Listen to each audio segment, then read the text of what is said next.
The paper was already soaked through with mud and blood by the time Thomas Bennett felt the second blast. The first artillery shell had thrown him into the crater, ripping the breath from his lungs and filling his ears with a screaming silence. The second landed closer, too close, showers of stone and shattered brick raining down over him like a broken cathedral ceiling. He didn't feel the pain at first. Just the weight. The world was reduced to a small circle of gray sky framed by jagged earth, the ruined Italian town of Cassino somewhere beyond that rim, and the steady hammer of artillery turning stone and flesh into dust. Tom looked down. His right sleeve was dark, wet and sticky. Shrapnel had torn a line from his bicep to his shoulder. His hand shook, more from shock than fear, as he groped inside his battle dress pocket. The letter was still there.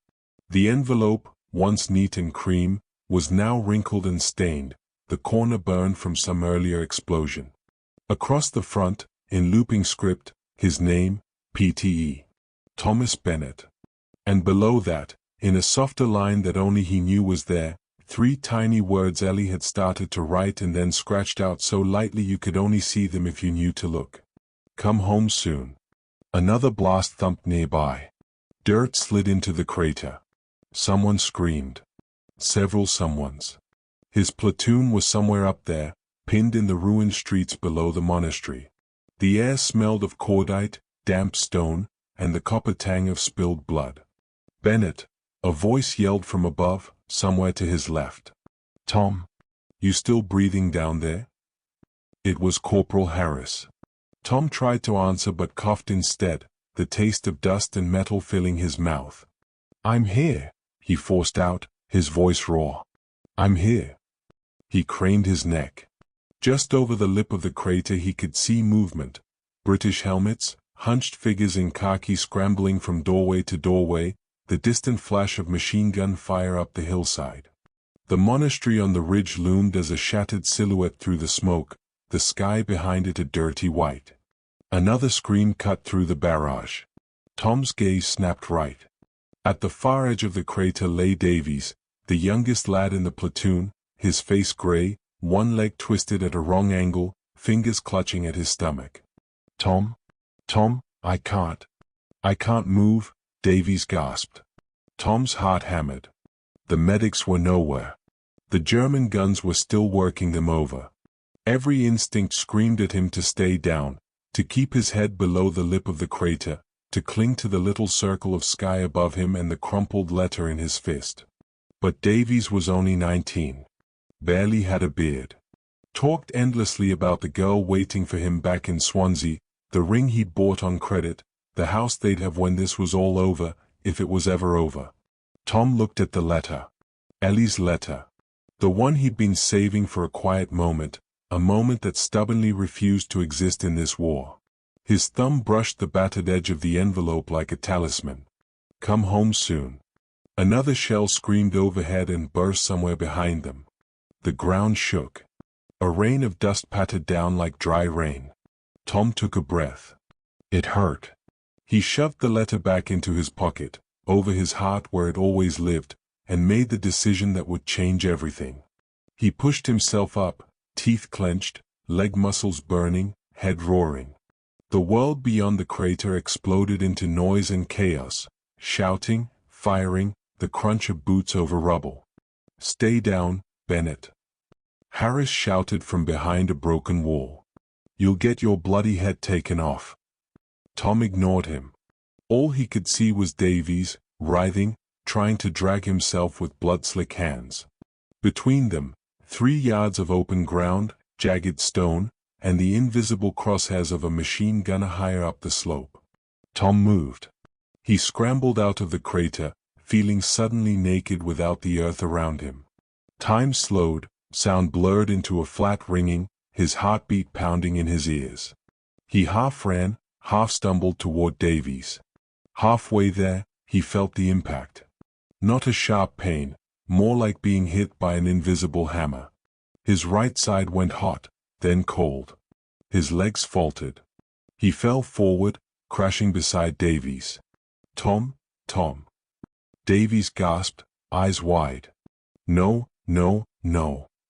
Tom's vision narrowed. The sky went from gray to a pale, distant white. He tasted blood. He heard his own breath rattle. Somewhere, someone was still yelling orders. The guns never stopped. He reached, clumsy, until his hand found Davy's wrist. "Stay with me," Tom rasped. "We're not done yet." His fingers twitched toward his pocket, feeling for the letter as if it were a lifeline, an anchor to some other world where this wasn't happening, where the sky wasn't full of steel and the ground wasn't made of bones. His hand stopped halfway. He realized, with a calm that felt like something breaking, that he might never read Ellie's last letter. That this muddy crater, under this ruined hill, might be where his story ended and hers kept going alone. And somewhere, hundreds of miles away, in a different world of blackout curtains and ration lines, a young woman in London would wake up not yet knowing that the man who wrote to her from somewhere in Italy was currently bleeding out into foreign soil, a letter still pressed against his heart. The sky above him blurred. Tom tried to say her name. Only a broken whisper came out. "Ellie." Then everything went white. Before Tom Bennett ever heard an artillery shell, his loudest sound in life was 30 boys scraping their chairs across a wooden classroom floor.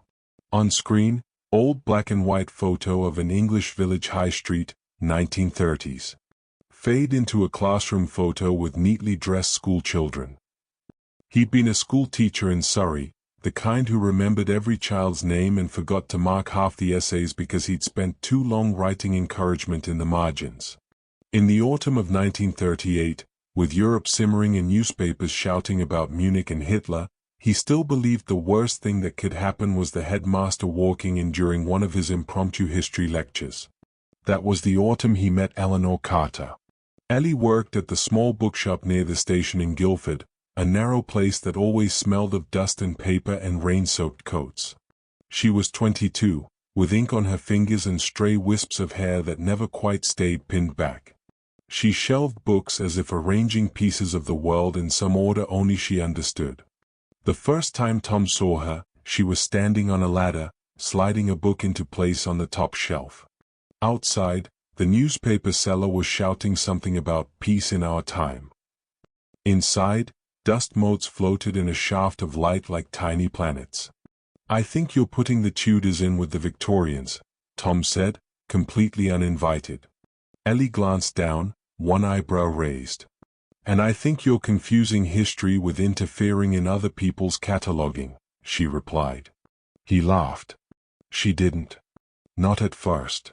Then the corner of her mouth twitched, and he saw something in her eyes. Amusement, yes, but also a kind of tiredness that didn't belong on a face that young. "So," she said, "are you a librarian, or just a man who talks to women on ladders?" "School teacher," he said quickly. "History.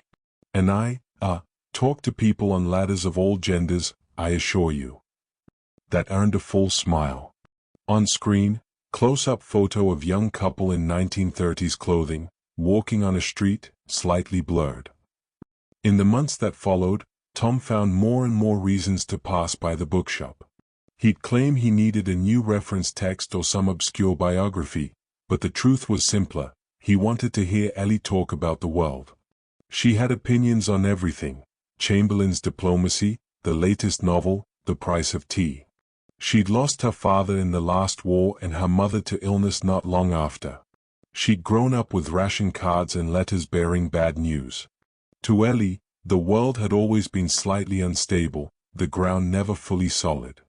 Maybe that was why she cherished stories so much. "We can't stop men from making wars," she told Tom one rainy evening as they walked along the River Wee, the street lamps reflecting in the water like smeared stars. "But we can decide how we remember them."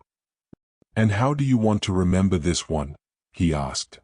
"If it comes?" "As something we resisted," she said. "Not something we just let happen to us." War arrived gradually, then all at once. On screen, map of Europe, 1939. Germany expanding, arrows into Poland. British Isles highlighted. In September 1939, when Britain declared war on Germany, Tom was in the staff room, listening to the radio along with every other teacher. The headmaster stood by the window, staring at the playground as if expecting tanks to roll across it at any minute. Tom felt a heavy stillness settle in his chest. He thought of his students. He thought of the photographs of his father in his Great War uniform, smiling awkwardly, before the mud of the summer swallowed half the men in the picture. He thought of Ellie, who, when he rushed to the bookshop that evening, was leaning over the counter, the radio behind her whispering the Prime Minister's grave words. "So," she said softly, turning down the volume. "It's begun." He nodded. "I got my call-up papers," he said. "Territorial Army. They're expanding the forces. I'm to report next month." Ellie looked at him for a long moment. No tears. Just calculation, like she was rearranging the shelves of her future. "I suppose you're going," she said. He laughed, but it came out hollow. "If I don't, I'll never live it down with the boys at school," he tried.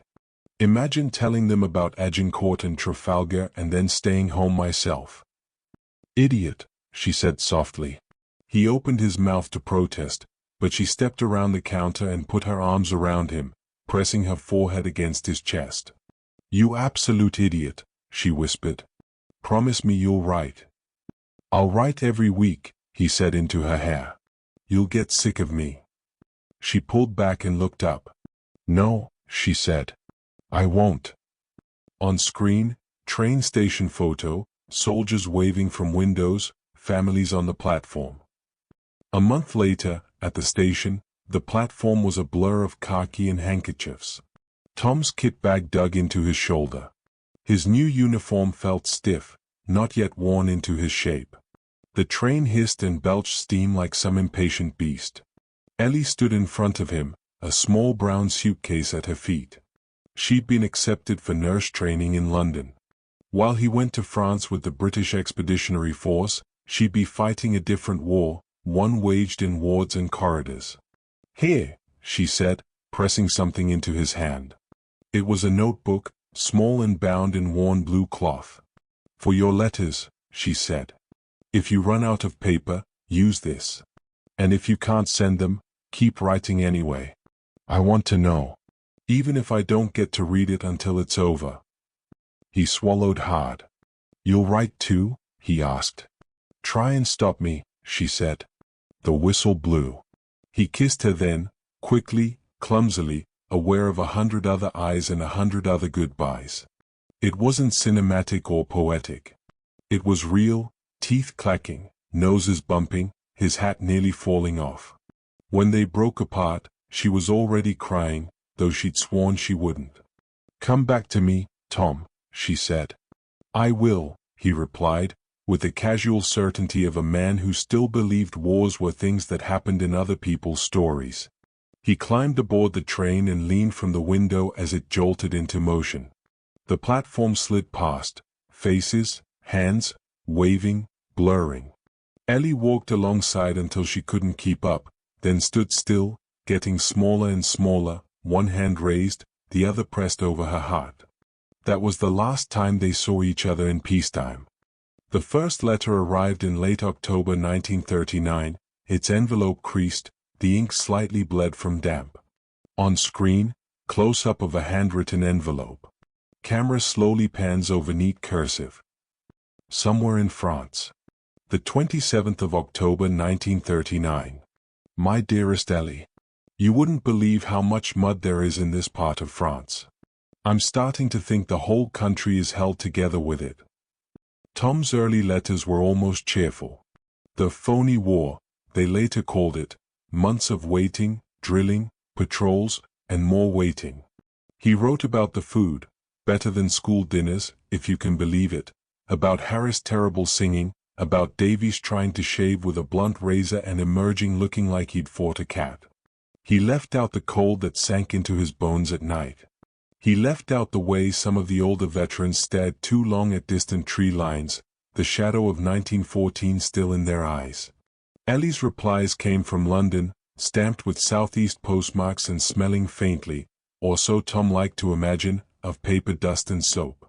Nurse Carter reporting from the front lines of Ward B, she wrote. You would not believe how many old men can suddenly walk perfectly well when a pretty young nurse is around.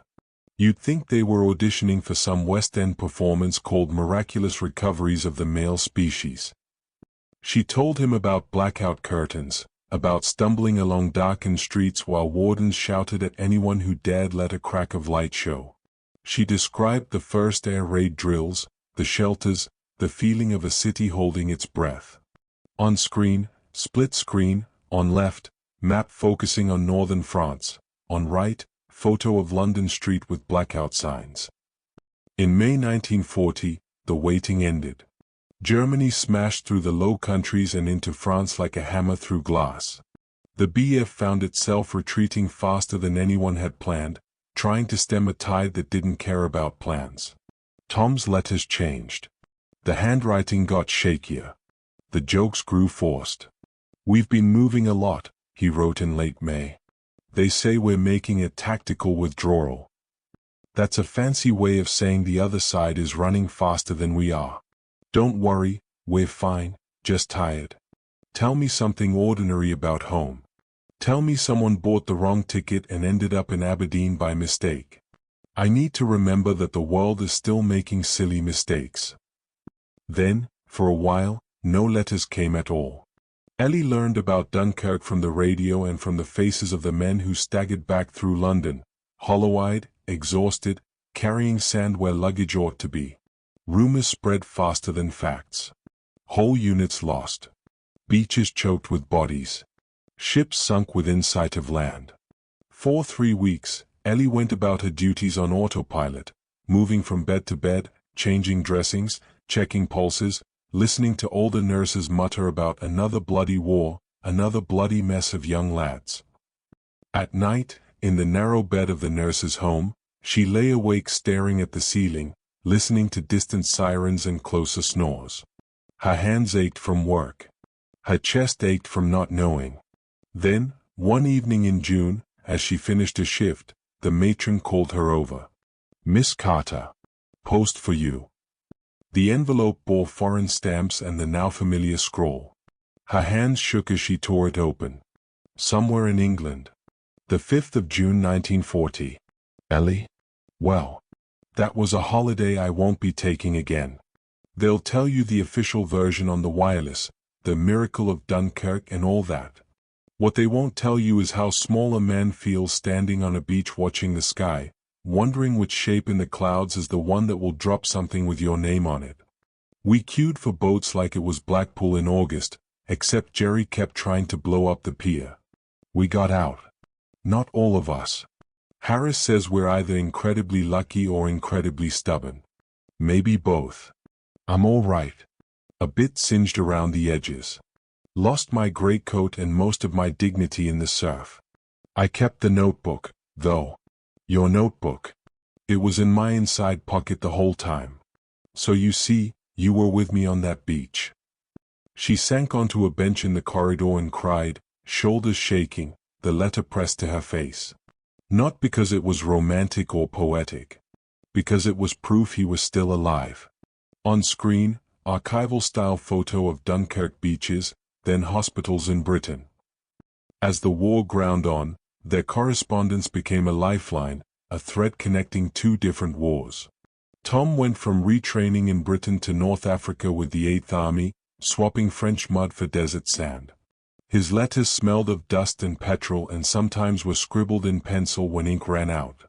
It's hot enough here to cook an egg on the bonnet of the truck, he wrote. Davies tried. He overestimated his culinary skills and underestimated the laws of physics. We ate it anyway. He described the desert nights, how the stars looked close enough to touch, and the sudden violence of battle, when silence turned to chaos in an instant. Ellie wrote of the Blitz. On screen, map zooms to London. Photo of St. Paul's Cathedral standing amid smoke. You would hate the sirens, she told him. Everyone does. They wind up from nowhere and wrap around your nerves. We were on duty when they hit the East End last week. We worked through the night. Burns, shrapnel, smoke inhalation. One woman came in carrying a bird cage with no bird in it. She refused to let go of it. He was singing when the roof came down, she kept saying. She didn't tell him about the time she'd been blown off her feet by a blast while rushing to the shelter, ears ringing for days after. She didn't tell him about sitting in the dark underground, wondering if the hospital would still be there when they went back up. Some truths they saved for later. Some they never wrote at all. In 1942, their letters took on a new tone. Less chatter. More weight. There's talk of something big coming, Tom wrote from the desert. The officers are quiet in that particular way that means they're pretending not to know more than we do. If I don't write for a while, it won't be because I've run off with an Italian film star. Promise. They've moved me to a different ward, Ellie told him. More surgical cases. It's messier, and the smell gets into your hair and follows you home. But I'm getting better at it. Faster. Sometimes I scare myself with how calm I feel when everything is chaos. Is that what it's like for you out there? The truth was, neither of them could answer that question. Their wars were similar only in the way they hollowed out the people fighting them. By late 1943, after Alamein and Tunisia, Tom's unit was sent to Italy. On screen, map following arrow from North Africa across the Mediterranean to Italy, photos of landing craft, Italian countryside. Italy is very beautiful when people aren't trying to kill you, he wrote. We marched through a village yesterday where someone had hung laundry between two bombed-out houses.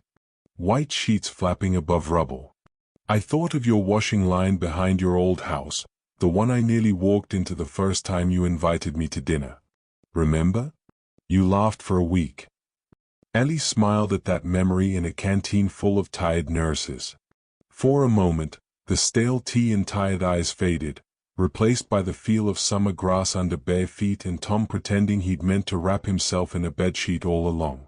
But the Italian campaign was no summer afternoon. The winter of 1943-44 dragged into one of the bloodiest grinds of the war. The Gustav Line. Cassino. Hills that felt like they were made entirely of mud, mines, and machine gun nests. Tom's letters grew sporadic, shorter, the censor's black line occasionally slicing through a sentence. Going up into the hills soon, read one. They say it'll be hard going, but they always say that. Don't worry if you don't hear from me for a bit. I'll be too busy shouting at Harris to keep his head down. Ellie folded that letter more carefully than the others, smoothing the creases as if that might keep him safe. She had no way of knowing that the next time his name appeared, it wouldn't be in his own handwriting. Somewhere in Italy, under a sky choked with smoke, Tom stumbled out of a shell crater, letter over his heart, and ran toward a screaming boy. And somewhere in London, under a different sky, Ellie bent over a patient's bed as the ward matron approached, a brown envelope in her hand and a grave set to her mouth. The threads were about to snap. The assault on Cassino began in a storm of noise that felt almost unreal. On screen, aerial photo of Monte Cassino ruins, black and white, slowly zooming in. Tom's platoon had been briefed the night before in a drafty farmhouse that still smelled of animals and old hay. Officers hunched over a map spread on a table, candles guttering. Here's the town. Here's the monastery, the lieutenant said, tapping the spots with a pencil. We go in here, clear these streets, push up. If Jerry's sensible, he'll have buggered off after that bombing. But I wouldn't count on it. Harris had scrawled a crude drawing of the monastery with devil horns in the mud outside, earning himself a quiet telling off and a few grim laughs. To Cassino, then, he'd muttered, clinking mess tin against mess tin. May it be over quick and with all our bits still attached. It wasn't quick. And everyone lost something, whether limbs, blood, or pieces of themselves they'd never get back.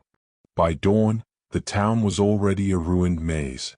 The bombing that was meant to break German resistance had merely turned solid houses into jagged fortresses. Tom's squad moved through streets that were no longer streets, just lines of craters and rubble where buildings had agreed to fall down in roughly parallel fashion. Every doorway was a potential gun barrel. Every window was a blank, watching eye. He'd stuffed Ellie's last letter into his pocket that morning, the paper already worn at the folds from rereading. "I sometimes imagine you walking back along the letters you've sent me," she had written. "Like following your own footprints home. When it's quiet in the ward, I trace the dates with my finger, like stepping stones. Come home by Christmas, Tom. I know it's a childish thing to ask in a war, but I'm asking anyway." "Bennett. You dreaming?" Harris hissed, snapping him back. They hugged the shattered wall of what had once been a tobacconist's. Ahead, the street dipped, ending in a barricade of smashed cars and stones. Somewhere beyond that, higher up, machine guns chattered intermittently, sweeping any movement. Then the shell hit. The blast ripped the street apart. One moment Tom was pressed against the wall, heart hammering. The next, the world had turned upside down and sideways, and he was lying in that crater, ears ringing, arm bleeding, letter still somehow pressed to his chest. Davy's cries pulled him out of the daze. The decision to move came like a reflex. He dragged himself toward the younger man, every inch feeling like a mile. The bullet, or shrapnel, he never knew, caught him in the side as he moved. He didn't even hear the shot over the barrage.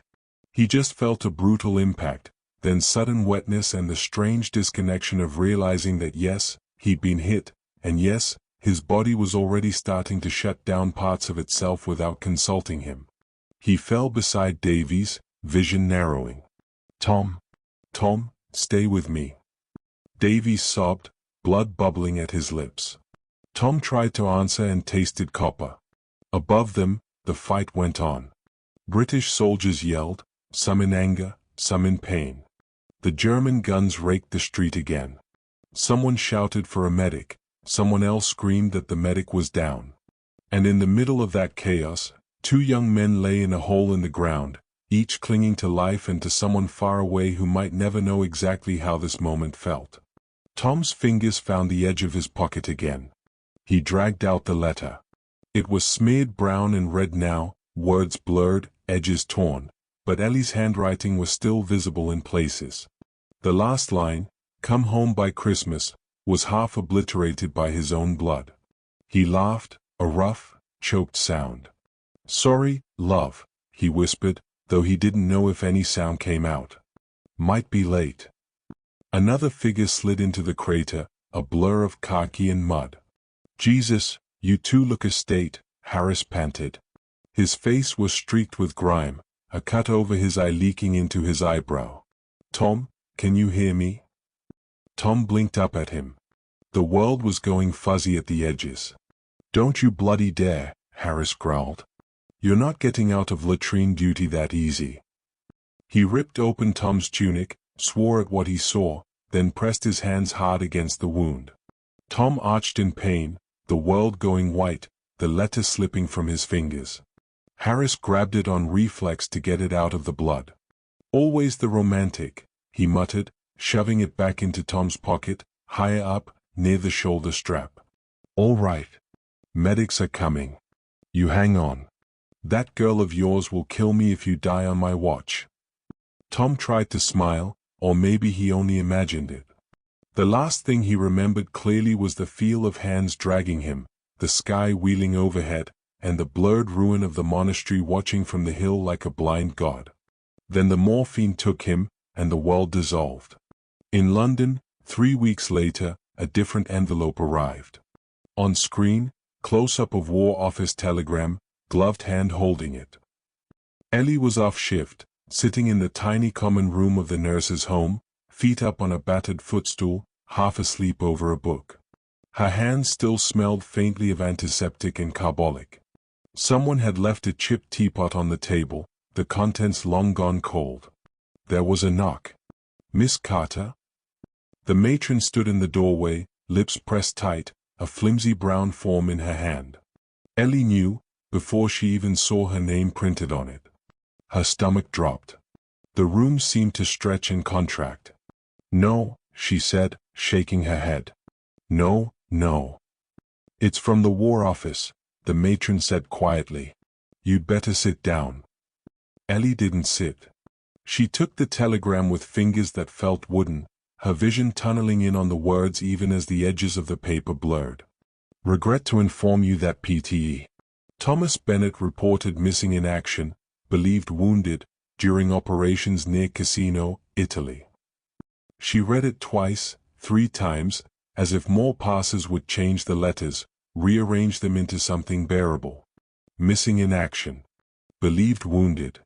Not dead. Not alive. Suspended somewhere in between, in a limbo of smoke and paperwork. The matron's hand touched her shoulder. I'm very sorry, dear. Ellie folded the telegram with unnatural care. I have to go back to the ward, she said. You're off duty, the matron replied gently. People still need dressings changed, don't they? Ellie said. Someone's got to do it. She walked back to the hospital as if sleepwalking, the city around her gray and brittle. Every sound felt too loud, a bus's brakes squealing, someone laughing, distant hammering from a building being repaired. Back in the ward, she lost herself in work. She changed bandages. She took temperatures. She smiled at men who thought they were being charming when really they were just scared. Inside, something had gone very quiet. That night, alone in her room, she took out all of Tom's letters and laid them across the bed like tiles in some desperate mosaic. France, England, North Africa, Italy. His handwriting changed subtly over the years, the lines tightening, the jokes getting shorter, but the way he wrote her name was always the same. Missing in action, she whispered. So where are you, Tom?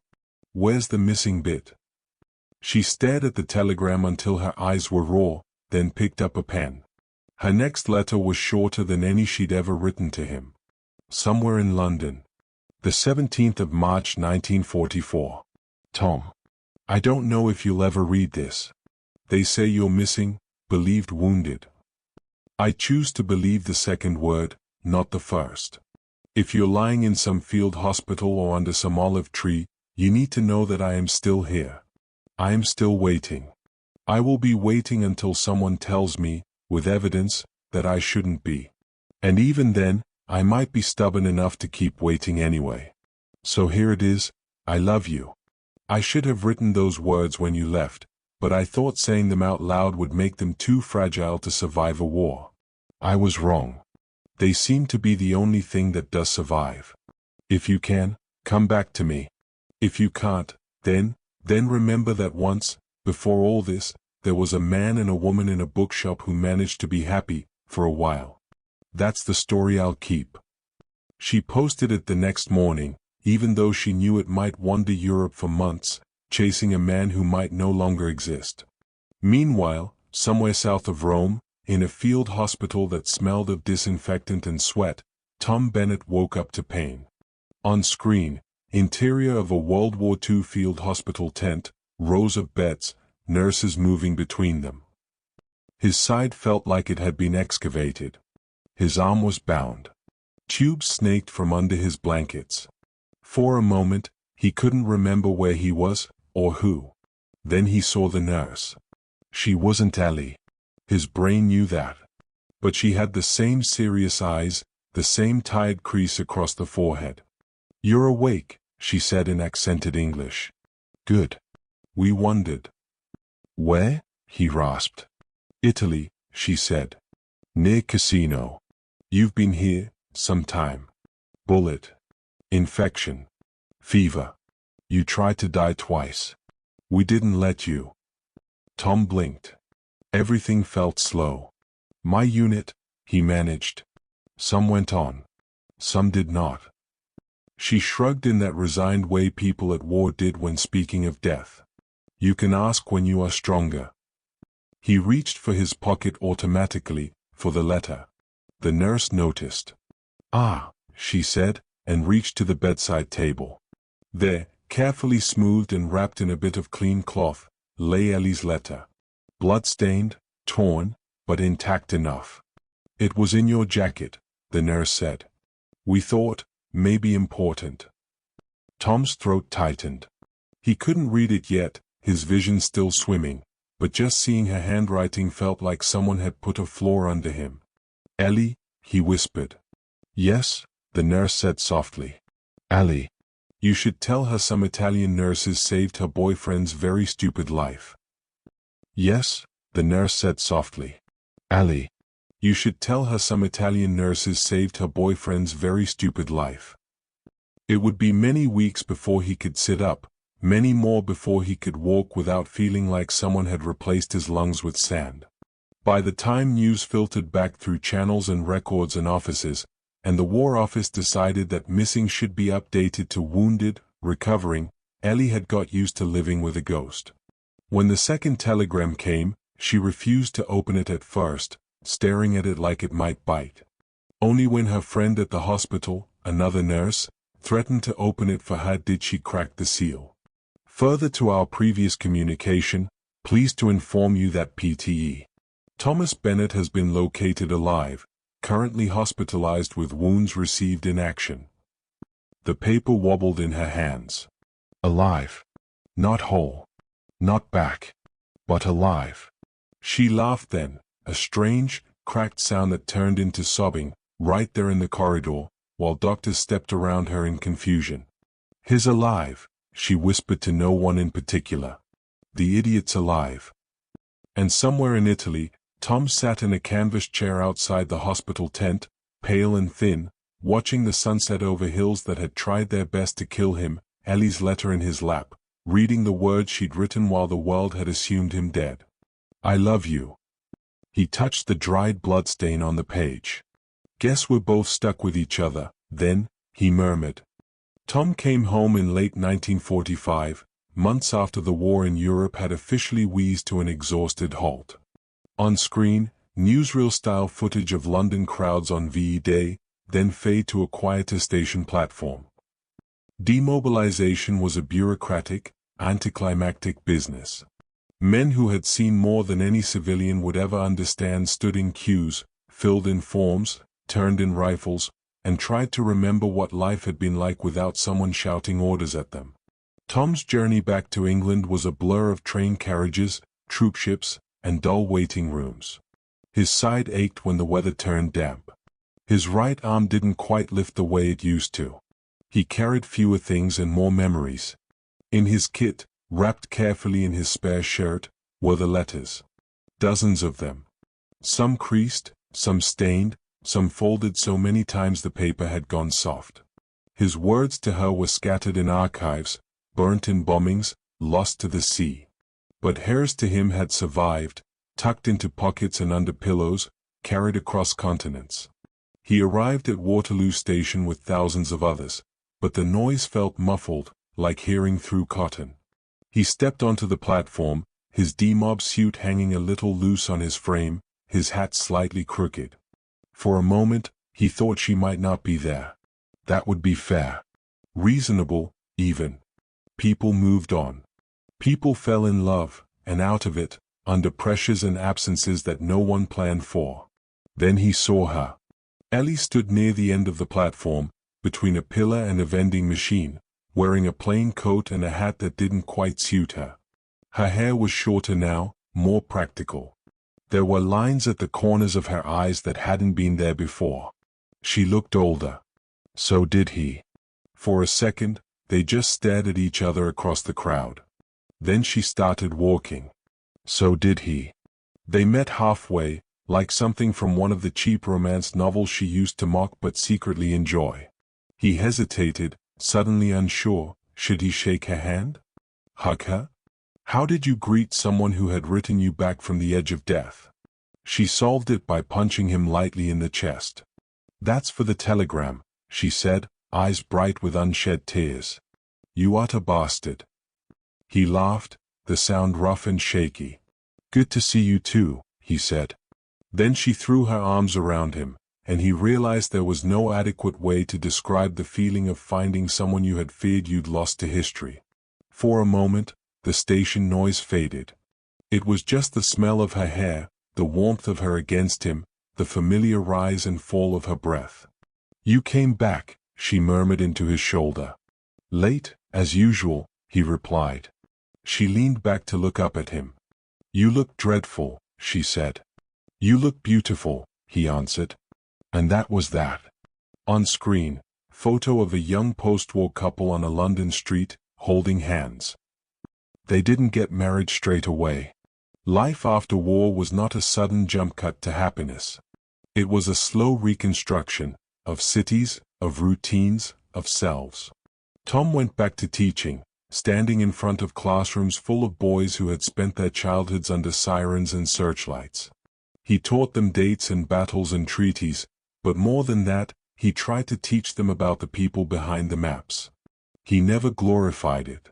When one boy asked eagerly, "Sir, what was it like at Dunkirk? Was it exciting?" Tom paused for a long time before answering. "It was a lot of things," he said finally. "Mostly, it was frightening and confusing. The brave bits and the stupid bits are all tangled up together, and anyone who tells you otherwise is selling you a story, not the truth." Ellie continued nursing for a few years, then moved into training, teaching new generations how to work in wards that, blessedly, no longer overflowed with bombing casualties. They married in a small ceremony in 1947, in a church whose stained glass windows had been replaced by plain ones after the blast that had shattered them. The vicar's voice echoed in a space that still smelled faintly of dust and plaster. Harris was Tom's best man, limping slightly from a leg wound that had earned him a ticket home earlier than the rest. Davies wasn't there. His grave was on a hillside in Italy, under a white cross in a row of too many. When the vicar asked if anyone knew any reason why they shouldn't be wed, Tom thought briefly of all the artillery shells, bullets, and bureaucrats that had tried to qualify as reasons, and felt a grim satisfaction that none of them had managed it. After the reception, tea, sandwiches, a bit of cake scrimped and saved for with ration coupons, they went back to the small flat they'd managed to secure in a cracked brick building in South London. There, in the quiet that followed the day's noise, Tom pulled out the bundle of letters. "I've been carrying these around Europe," he said, laying them on the table. "Seemed wrong to leave them in a kit bag somewhere." Ellie touched them with reverence. "I kept mine too," she admitted, blushing slightly. "Yours to me, I mean. I put them in a biscuit tin under my bed during the Blitz. Thought if the house went up, I'd at least try to give them a fighting chance." They sat together and read, sometimes laughing at phrases they'd forgotten, sometimes falling silent at others. "Listen to this," Ellie said at one point, reading from an early letter. "You wrote, 'Don't worry, love, this will all blow over soon and we'll be back to worrying about the weather and the price of tea.'" Tom winced. "In my defense," he said, "I was very stupid then." "You still are," she replied affectionately. "But you're my idiot now." On screen, close-up of old letters tied with ribbon, hands leafing through them. Decades passed. The world moved on, as it always does. New wars came and went. Old scars faded but never quite vanished. Streets were rebuilt. Children who'd never heard a real air raid siren grew up, convinced that history was something that happened in books. Tom and Ellie grew older together in a way they both knew was a privilege denied to many of their generation. In the late 1980s, long after his retirement, Tom found himself invited to speak at a local school on Remembrance Day. A history teacher, young, earnest, had heard he was a veteran and thought the students would appreciate hearing from someone who'd actually been there. Tom hesitated. He'd spent years not talking about it. Not really. Bits and pieces, here and there, when nightmares woke him or when some sound on bonfire night sent him abruptly back to a shell crater in Italy. But Ellie, sitting at the kitchen table, sorting through laundry with practiced hands, said, "You always told me stories matter. Maybe it's time to tell them to someone other than me." So he went. He stood in front of a classroom that looked strangely unchanged from his pre-war teaching days, except the boys now had longer hair and girls shared the desks. On the walls were glossy posters of charts and slogans instead of maps with pins marking enemy advances. He held up one of the letters, Ellie's, from 1940, the ink faded but legible. "This," he said, "is what the war was, for me. Not just battles and dates. It was this. Sitting in a trench or a tent or a hospital bed, reading someone's handwriting from home and remembering that you were something more than a man in a uniform. A girl in the front row raised her hand. "Were you scared?" she asked. "Like, really scared?" Tom looked at her, at all of them, and thought of how many times he'd dodged that question over the years. "Yes," he said simply. "Most of the time. Anyone who says they weren't is either lying or didn't understand what was happening." Another hand went up. "Were the letters romantic?" a boy asked, earning snickers from his mates. Tom smiled. "Sometimes," he said. "Sometimes we talked about ordinary things. Laundry, tea, books. That was more romantic than any poetry, if you ask me, because it meant we believed there would be a future where those things mattered again."